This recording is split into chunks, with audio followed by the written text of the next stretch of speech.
Esta es una producción de Grupo Fórmula. Encuentra más contenido como este en radioformula.mx.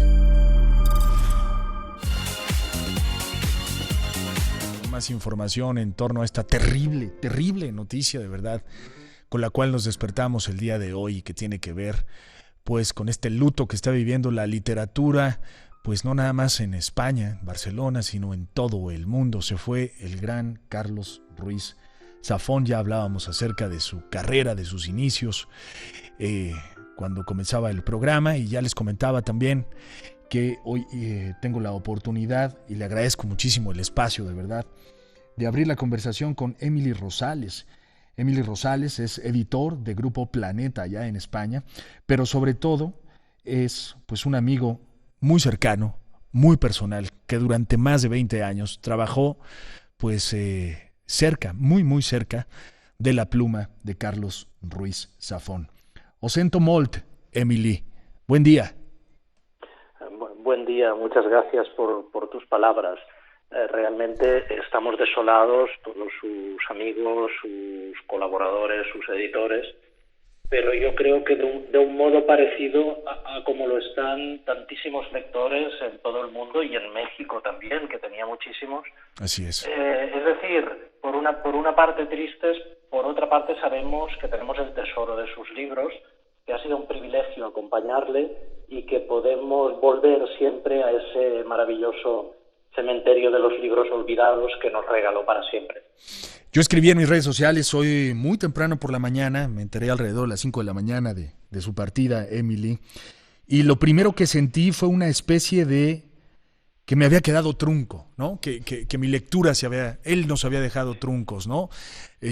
Muy joven, tenía todavía mucho por escribir, pero también al momento de enterarme de su partida, vino a mi mente un repaso fugaz, veloz, pero muy intenso, de esos 4 libros que tiene que ver con el cementerio de los libros olvidados, y sentí una especie de orfandad literaria también, literal, así como te lo estoy diciendo. Me sentí un poco huérfano de sus letras, ¿no? No sé si me exprese de manera correcta, pero ese es mi resumen. Por supuesto, sí, yo creo que esta orfandad la sentimos tanto los que hemos tenido el privilegio de trabajar cerca de él, incluso de ser sus amigos, como tantos lectores que han disfrutado y se han asombrado al entrar en sus libros. Hay que decir que en el año 2000, cuando estábamos a punto de publicar La sombra del viento, a mí me sorprendió mucho cuando Carlos me contaba cómo serían ya los 4 libros del cuarteto. Estos libros tardaron 16 años en total. Y en cambio, en el año 2000, él tenía en la mente perfectamente cómo sería toda la arquitectura de su gran edificio narrativo. Realmente su ambición literaria era máxima, pero hay que decir que en cuanto todo el proyecto se cumplió, era una ambición que se cumplió, era una ilusión merecida, y los lectores y la crítica de todo el mundo han saludado este cuarteto de libros como una de las grandes joyas ya de la literatura del siglo XXI. Bueno, ya lo señalaba tu editorial, ¿no? El escritor más leído en el mundo, tras Cervantes. Esto tiene un peso contundente, Emily.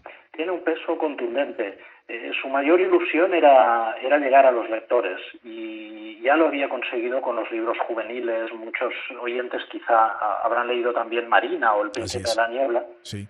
Pero ciertamente con este símbolo de la lectura y de los libros, que es esa ciudadela subterránea en Barcelona donde resisten los libros y resisten también los personajes cuando vienen maldadas, se ha convertido ya en un símbolo de la literatura, de la lectura y de los libros en todo el mundo. Y más allá de eso, en un símbolo de la memoria, de la pervivencia de la memoria frente a esa amenaza del olvido y de la amenaza física que sienten muchos de sus personajes. Es decir, que yo creo que este es su gran legado, el símbolo de la pervivencia de la memoria en los libros. Él tenía esta capacidad, también lo mencionaba en la mañana, él tenía esta capacidad de hacernos a nosotros, los lectores, vivir sus personajes en sangre propia, ¿no? Eso es. Podíamos vivir sus personajes, vivir a través de sus personajes, ¿no? Tenía esta capacidad narrativa única que muy pocos tienen, Emily, ¿no? De mostrar las Sí, él cosas tenía, y hacerlas tuyas. así es, él tenía un especial cuidado, un especial interés en que cada una de sus frases estuviera viva, que todo el lenguaje tuviera sonoridad, tuviera plasticidad, tuviera ritmo. Era muy importante, ponía mucho énfasis en esto. Por esto, digamos, a la hora de editar, pues no le importaba revisar cuántas veces hacía falta hasta dar con el párrafo adecuado. Y yo creo que este cuidado por, digamos, por todo el paisaje interior de las novelas, los lectores la aprecian especialmente. Las atmósferas de Carlos son ya proverbiales y es verdad que evocan Barcelona, pero evocan una Barcelona que en buena parte solo estaba en su cabeza. Así es, ¿No? Es decir, es una ciudad literaria ya más que real, la de sus libros. una Barcelona fantástica, extraordinaria, ¿eh? Esto que estás comentando, Emily, me recuerdan estas palabras que el señor Sempere, el entrañable señor Sempere, le dijo a su hijo Daniel justo cuando lo llevó a conocer ahí el cementerio de los libros olvidados. Cada libro, cada tomo que ves tiene alma, el alma de quien lo escribió y el alma de quienes lo leyeron y vivieron y soñaron con él. Nadie como Carlos Ruiz Zafón para hablar acerca de este amor, de esta pasión por los libros como objeto, pero también por las letras, ¿no? El amor, la pasión por la lectura. Era increíble lo que él transmitía a través de estas historias por los libros, ¿sabes? Los libros, Así sus es. libros. Así es, así Nadie. es. Y los lectores en todo el mundo así lo reconocían y así lo sentían. Ujú. Permíteme que me acuerde especialmente de un acto celebrado en la Feria Internacional del Libro de Guadalajara. Creo que fue a final del año 2016, quizá me equivoco de un año. Hubo un recibimiento tan extraordinario a Carlos Ruiz Zafón por parte de los lectores del público como yo no había visto nunca, como una estrella del rock. O Sí, sea, sí, hubo sí, un sí. auténtico delirio de emociones a la entrada de Carlos a la sala donde íbamos a celebrar el diálogo. Fue muy emocionante, muy emocionante. Emily, háblame un poco acerca de ese primer contacto que tuvo contigo, tú como su editor, cuando te dijo, no sé cómo, pero te dijo, tengo una idea sobre un libro que se llama La sombra del viento. ¿Cómo fue ese primer acercamiento? ¿Cómo te planteó esta historia? ¿De qué te habló? ¿Qué es lo que te dijo? Pues mira, el primer contacto fue de la forma natural que debería ser siempre, y es que yo leí La sombra del viento antes de conocerle a él. La sombra del viento me llegó bajo un seudónimo que a los lectores también les resultará familiar, que es Julián Carax. Parecía que Dios, Julián Carax es en serio. era el autor de la... Sí. Carlos Ruiz Zafón se presentó a un premio con una versión todavía muy primeriza de La sombra del viento y bajo el seudónimo, parapetado bajo el seudónimo de Julián Carax. Esa Vaya. fue mi primera lectura. Cuando el jurado recomendó la publicación del libro, me puse en contacto con él y tuvimos la primera conversación. Y en ese momento supe que se llamaba Carlos Ruiz Zafón, autor a quien no conocía. A partir de aquí, él trabajó todavía durante unos meses más en esta novela, en la preparación de la novela, y se publicó en mayo de 2001. Pronto se cumplirán 20 años. Pero además, como te decía antes, no solo había escrito ya esta novela magnífica, sino que tenía en la cabeza un proyecto narrativo que iba más allá de la novela y que no solo eran las 4 novelas que finalmente ya conocemos. La siguiente fue El juego del ángel, luego El prisionero del cielo y luego El laberinto de los espíritus, sino que estas 4 novelas él las describía como 4 puertas de entrada a un mismo universo narrativo que estaba entrelazado entre los personajes y las tramas de las novelas. Algo nunca visto, francamente, cuando me lo contaba. Hoy que tenemos el placer de poder leer estas novelas en el orden que queramos, Así siempre es. tendrá un sentido distinto, Ujú. vemos que se trata realmente de una maravilla literaria y con un sentido, digamos, de la narración prácticamente inagotable. Él era el personaje, ¿verdad? Había mucho del señor Sempere en él. Emily. Bueno, había algo del señor Sempere, pero también había mucho de Fermín Romero de Torres. Sí, también Sí. puedo creerlo. Sí, Había también un mucho poco porque- de él, había un poco de él en todos los personajes, Emily. Por supuesto, pero él tenía un sentido del humor extraordinario, muy reservado, ciertamente, es decir, no era persona de grandes alaracas en público, pero digamos con sus amigos, en su círculo, era alguien muy divertido, muy ocurrente y sobre todo, y esto no creo que os extrañe, un gran contador de historias. A partir de cualquier anécdota de la vida cotidiana, era capaz de hacer una narración fabulosa, ¿no?, de lo que había sucedido en la calle hacía 2 minutos. Esto es increíble, esto es increíble. Oye, además tocaba el piano, ¿verdad? Ese piano que escuchábamos al inicio de esta conversación era él.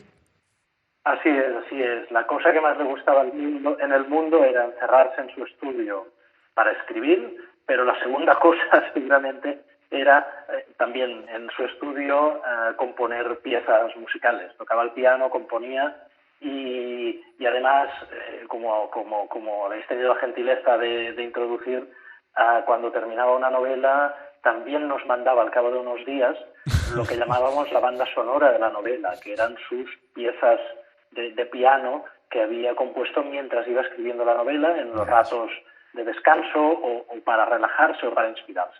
Esto no se va a Es un caso extraordinario de autor polifacético. Sí, no, bueno, yo siempre he encontrado un sentido muy particular y muy lógico, un link entre la música y la literatura muy particular, ¿no? Y mira, él lo viene a confirmar cuando escribía, componía también. ¿Qué cosa? ¿No editarán estas piezas musicales, Emily, Bueno, más adelante? Estas piezas musicales, si alguien que nos está oyendo tiene interés en ellas, las puede oír en la web de Editorial Planeta. Allí están a disposición, porque él nunca pensó en estas piezas como algo para vender o para comerciar, sino puramente como un regalo a los lectores. En algún caso las llegamos a poner en un CD, eran otros tiempos, sí, junto con el libro, y en la librería, bueno, pues si comprabas el libro tenías el regalo del CD, pero ya pasó el tiempo del CD y entonces hubo un momento que lo pusimos ya de libre acceso en la web de Planeta. Dime por favor, Emily, que dejó una obra hecha que próximamente estrenaremos. Dímelo por favor. Pues no, pero debo decir que lo que nos ha dejado es tan impresionante, tan valioso, que no podíamos pedirle más ya. No podíamos pedirle más. Tanto las 4 obras del Cementerio de los Libros Olvidados como las 4 juveniles, que tienen también muchos fans, sí, son una obra inmensa. Son una obra inmensa y, por desgracia, se ha marchado a los 55 años, que es una edad obviamente demasiado joven, pero yo creo que hizo ya una obra de una magnitud que le sitúa en el terreno de los clásicos contemporáneos. Y en este sentido creo que es como debemos acceder a él y como debemos pensar en él como el autor de estas obras maestras. El laberinto de los espíritus, entonces, tristemente, su última obra literaria. Cierra su obra literaria, así es. Sí, también qué coincidencia, ¿no? Digo, ya cuando lo piensas de otra manera, pues, caray, un tipo con su virtud o con una virtud como la de Carlos en su pluma, tenía que irse así. Cerró su tetralogía, cerró su obra y con esto también cerró su vida tristemente, ¿no? Así es. Increíble. Así es. Él hablaba, de repente, yo sé que era muy reservado, Emily, con sus temas personales, con su vida privada, pero él hablaba de su enfermedad y cómo le gustaría irse. Él era consciente que se podía ir de esta forma en la que se fue. No, como tú dices, era reservado y también nosotros, sus amigos, actuamos siempre en coherencia con la forma que a él le gustaba. Pero efectivamente él ha sufrido un cáncer y esta es una enfermedad que es larga y que es dolorosa. No descubrimos nada, esto ha sido así y por lo tanto pues ha sufrido, pero vamos, no hay más que comentar sobre este aspecto. Qué tristeza, una tristeza terrible, Emily, sin duda alguna. Oigan, como editorial, Emily, me imagino sacarán algo especial, tienen pensado rendirle una especie de homenaje a su obra. Bueno, yo creo que hoy hemos podido ver incluso en las redes sociales, en la prensa de todo el mundo, cómo los lectores le tributaban homenaje ya. Pero el mayor homenaje que se le puede prestar a un autor es leerlo, volverlo a leer y evidentemente como editorial pues mantendremos vivo este fondo maravilloso que son las obras de Carlos Ruiz Zafón. En ese sentido, esta pregunta, Emily, tú que fuiste su editor y su amigo muy cercano, si alguien que nos está escuchando y viendo en este momento nunca ha leído a Carlos Ruiz Zafón, ¿cuál libro sería el indicado para entrarle a la obra de este gran autor? Si fuera una persona muy joven, le diría que empezara probablemente por El Príncipe de la Niebla, que es un libro fascinante para jóvenes. Si es ya un adulto, sin duda La Sombra del Viento es la gran puerta de entrada al mundo de Ruiz Zafón. Imaginemos, ¿no? un niño que llora en la cama porque no puede recordar el rostro de su madre. Esta es la escena inicial.